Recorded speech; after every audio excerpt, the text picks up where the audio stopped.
ఇచ్చునదే విద్య రణమున చొచ్చునదే మగతనంగు సుఖవీశ్వరులు మెచ్చునదే నేర్పు వాదుకు వచ్చునదే కీడు సుమ్ము వసుధను సుమతి. విద్య అంటే 4-5 పట్టాలు డిగ్రీలు సంపాదించి కూర్చోవడం కాదు, లేదా సర్వశాస్త్రాలు చదివి ముక్కు మూసుకొని తపస్సు చేసుకుంటూ కూర్చునేది కాదు. విద్య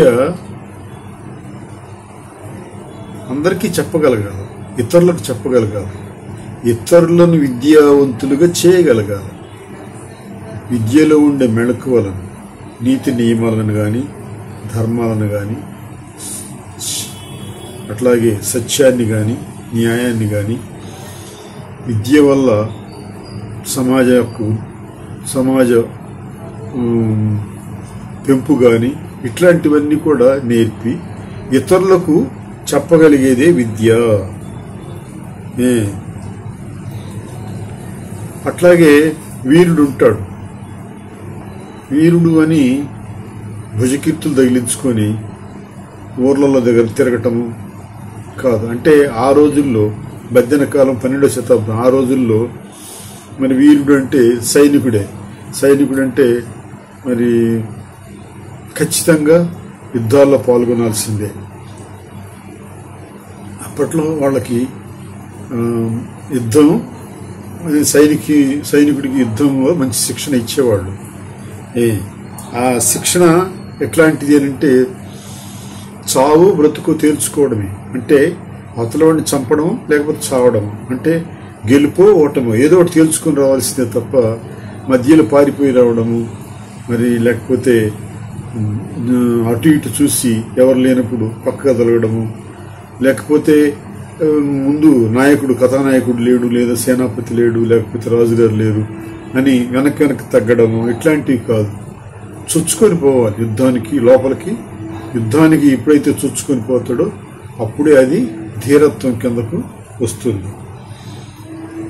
అట్లాగే మరి ఏదైనా కవిత్వం రాస్తే 10 మంది మెచ్చుకోవాలి. 10 మంది మెచ్చుకోవడం అంటే పామరులు మెచ్చుకోవడం కాదు, వినేవాళ్ళు మెచ్చుకోవడం కాదు, గొప్ప కవులు మెచ్చుకోవాలి. గొప్ప కవులు ఎప్పుడైతే మెచ్చుకుంటాడో అదే నేర్పరితనం. గొప్ప కవులు మెచ్చుకోగలిగినటువంటి కవిత్వం రాస్తే ఇప్పుడు ఇతనిలో కవిత్వం ఎక్కువగా ఉన్నట్టు, అంటే ఇతనికి శక్తి ఉన్నట్టు, కవితా శక్తి ఉన్నట్టు లెక్క కట్టాల్సి వస్తుంది. అట్లా పోట్లాటకు ఇప్పుడు కీడే.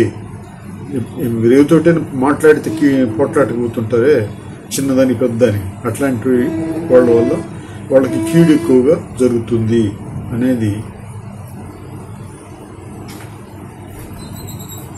సుమతి నీతి. సామాన్యంగా సమాజంలో తనకు సంబంధం ఉన్నా లేకపోయినా అన్నిటికీ పోట్లాటకు పోతుంటారు కొంతమందికి అది ఒక ఉత్సాహమైనటువంటి విషయం. వాళ్ళ స్వభావం అలాంటిది. ప్రతి చిన్న విషయానికి పోట్లాటకు పోతుంటాడు. అది పక్కవారిదైన పోతాడు, తనదైన పోతాడు, వేరే వాళ్ళదైన పోతాడు, బంధువులదైన పోతాడు. ఇట్లా ప్రతి చిన్న విషయానికి పోట్లాటకు పోవడం అనేది కీడు సుమ అని సుమతి శతకాన్ని నీతి వాక్యం. ఇమ్ముగా చదువని నోరును అమ్మాయని పిలిచి అన్న అడుగని నోరును తమ్ముల బిలువని నోరును కుమ్మరి మునుద్రవ్వినట్టి గుంటల సుమతి. పుట్టిన ప్రతివాడు చదవాలి అనేది ఇక్కడ బద్దెన గారు చెప్తున్నటువంటి నీతి. ఇమ్ముగా చదువని నోరు అంటే చక్కగా చదవనటువంటి నోరు, అయితే ప్రతి ఒక్కడు చదవాలి అని అర్థం. అంటే సరిగ్గా రాకపోతే అది వదిలేసి అది వేరే సంగతి. కానీ చక్కగా చదవడం అనేది నేర్చుకోవాలి. అంటే విద్య పెంపొందించుకోవాలి. చదవడం అంటే విద్య. ఆ రోజుల్లో చదవడం అన్నా ఈ రోజుల్లో చదవడం అన్నా విద్యను పెంపొందించుకోవడమే. ఆ రోజుల్లో గురుకుల పాఠశాలలు అడవుల్లో ఉండేవి. ఆ గురుకుల పాఠశాలల్లోనే విద్య నేర్చుకునేవాళ్ళు. అది రాజవంశాలకు పెద్ద పెద్ద ధనవంతుల వంశాలకు సంబంధించింది. చిన్నవాళ్లకు విద్య అనేది కొద్దిగా కష్టమైన పని అప్పట్లో, ఆ కాలంలో. అయినా కొంతమంది కష్టపడి నేర్చుకుంటుండేవాళ్ళు, నేర్పేవాళ్ళు తక్కువగా ఉండేవాళ్ళు. అట్లా అయినా కానీ అట్లాంటి సరే చదివిన చదువు లేకపోతే సరైంది కాదు, చక్కగా చదవడం నేర్చుకోవాలి. అట్లాగే అమ్మా అని పిలిచి అన్నం అడిగే నోరు అంటే అనుబంధాన్ని పెంచే విధానం.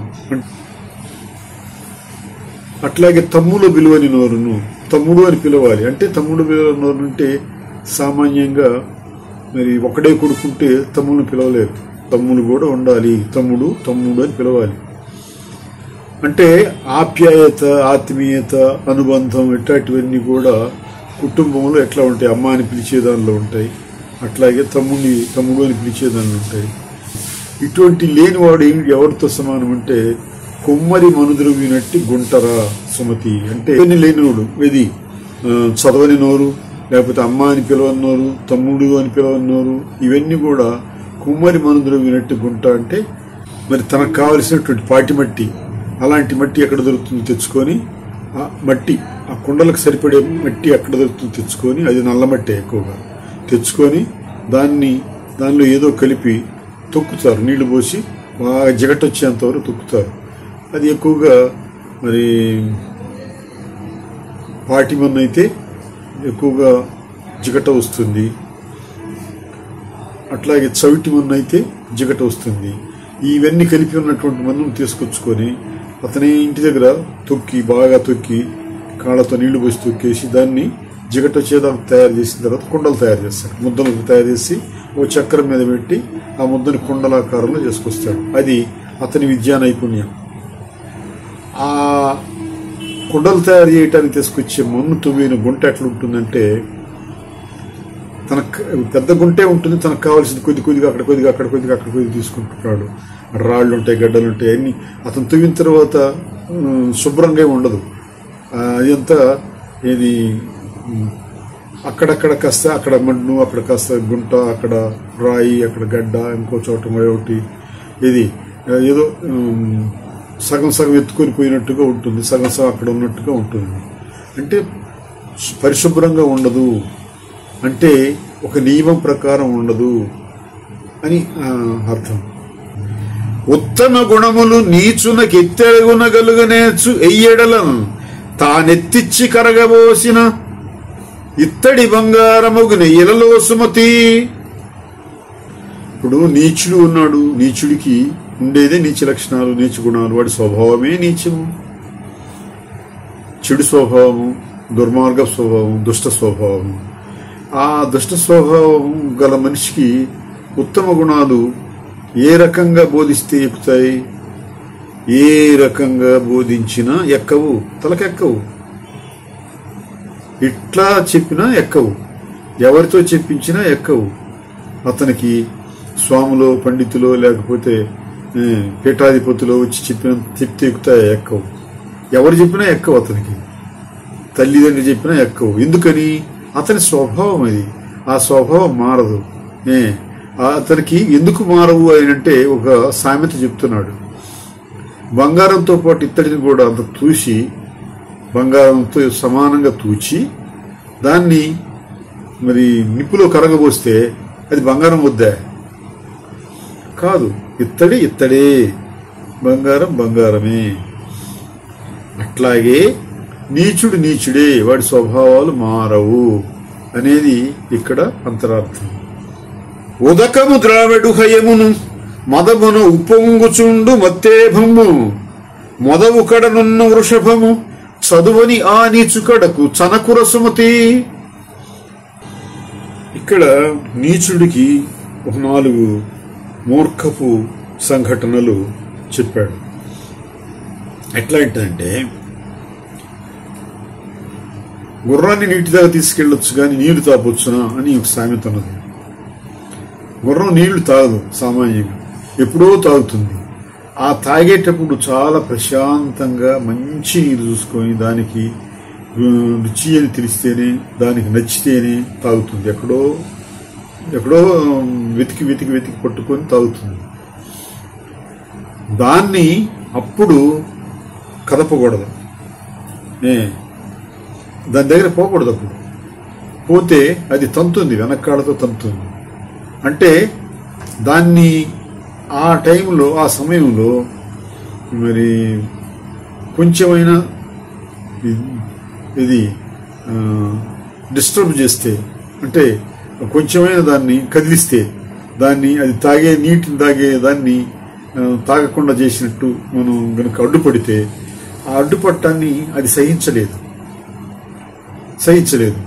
అందుకని దాని దగ్గర పోవద్దు అని చెబుతాడు. ఇంకోటి ఏంటంటే, బాగా మదంతో ఉన్నటువంటి ఏనుగు దగ్గర పోకూడదు. మదంతో ఉన్న ఏనుగు దానికి ఉచ్చనీచాలు తెలియవు, మంచి చెడ్డలు అస్సలు తెలియవు, ఎవరు మరొకటి తెలియదు. ఆ పరిసరాలు లేదంటే దాన్ని తీసుకుని తొండంతో ఇస్చిరి కొడుతుంది. మనుషులు వెళ్ళినా, వేరే జంతువులు వెళ్ళినా, లేదా అది మదంతో పోతుంటే పక్కన చెట్టున ఆ తొండంతో చెట్టును విడిచిపడేసి వెళ్ళిపోతుంది. బాగా మదం ఎక్కిన తర్వాత ఆ ఏనుగుని ఎవరు అదుపు చేయలేరు. ఎందుకు చేయలేరు అంటే, దానికి ఆ మదం ఎక్కిన తర్వాత అసలు ఏది కనపడదు, ఏది పట్టించుకోరు. దానికి అంత మూర్ఖంగా పోతుంది అనమాట.